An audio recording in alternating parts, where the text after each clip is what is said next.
This video is brought to you by our friends at Gorilla Car Care, a premium detailing product at an affordable price and your classic car or truck's best friend for maintaining a showroom shine. Go to GorillaCarCare.com today. Well, Brendan went out and bought yet another luxury barge, except this cheap luxury barge happened to be something really cool he stumbled upon, a rare, little-known performance icon. Yeah, and when you are thinking of performance icons, when you're thinking the Panther platform, of course your mind is going to go towards the Mercury Marauder, because that is the one that everybody knows as the fastest version of the Panther platform. But little did I know that there was actually a version before the Marauder that was the performance-oriented version. That is this guy, the LSE. Yeah, so on the face of it, this looks like any other Grandma rear-wheel drive Mercury Grand Marquis. But, well, Brendan accidentally stumbled upon a limited edition version of this car with some major performance upgrades that can be purchased for just a couple $1,000s. And Brendan, how did you figure out you're dealing with something that was not just your typical Grand Marquis? Because you had one of these exact same cars just a few weeks ago you bought, and it was pretty different in here. Yeah, so the one I gave to my brother had a column shifter, which I assumed all Mercury Grand Marquis had a column shifter. And when I got in this, I noticed it's got a floor shifter. And I'm like, that's weird, because I'd never seen a Grand Marquis with the floor shifter except for the Marauder. So I thought maybe somebody just took this from a Marauder and put it in here. But then I also looked up to the gauges, which are a traditional instrument cluster. And if you got a regular Grand Marquis LS, which this says over here on the dash, that is a Grand Marquis LS, it should be a digital instrument cluster, but this is not. And so that had me thinking that this must be a factory thing that's just a little bit different from your standard LS. Yeah, and what did you do? You went online, right? You started posting on some Facebook groups. Yeah, I actually went and joined the Mercury Grand Marquis Facebook group, and I posted it in there, and I said, what is this thing? I need to know, because it has got to be something special, because I had never seen it before. And I think we were searching, and we found that in 2002, they only made about, what, 4,000, 5,000 of these?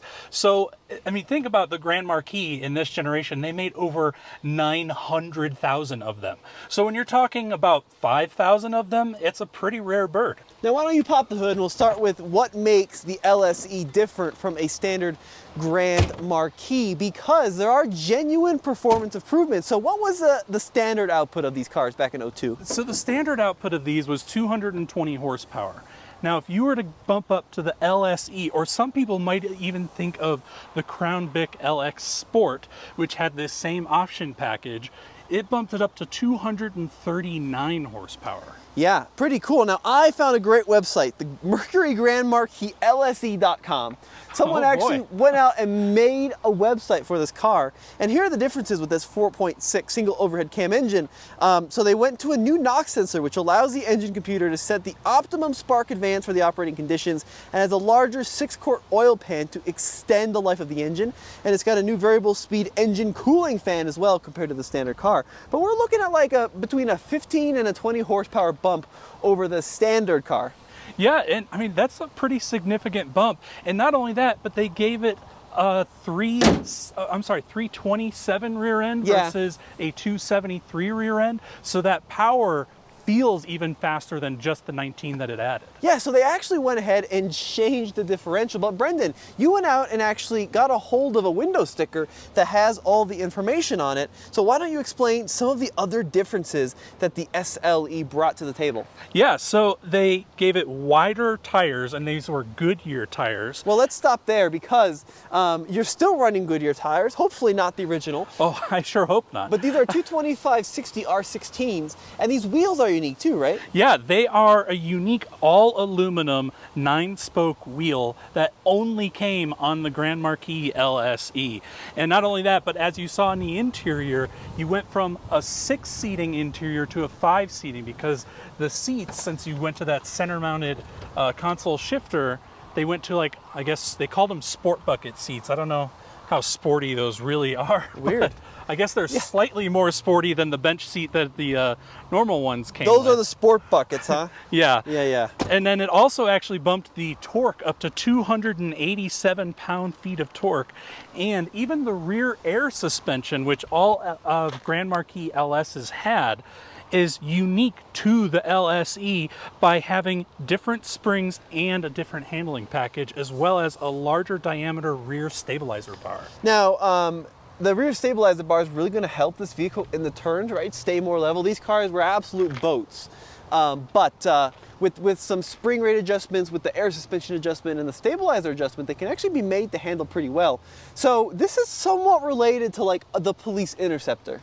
Yeah, exactly. So the Police Interceptors, a lot of people think of them as like, again, the performance version of this generation Grand Marquis, but a lot of people didn't realize that it came on the, performance version of the Panther platform. A lot of people didn't realize that it also came on the Grand Marquis and the LSE package. So you can have like a more luxurious police car.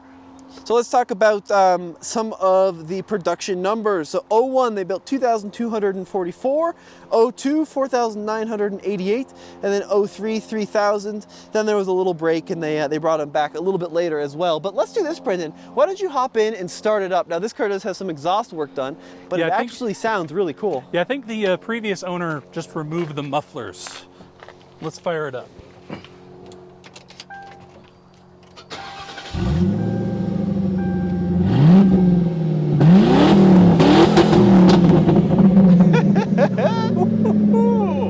That sounds pretty good for this old bird.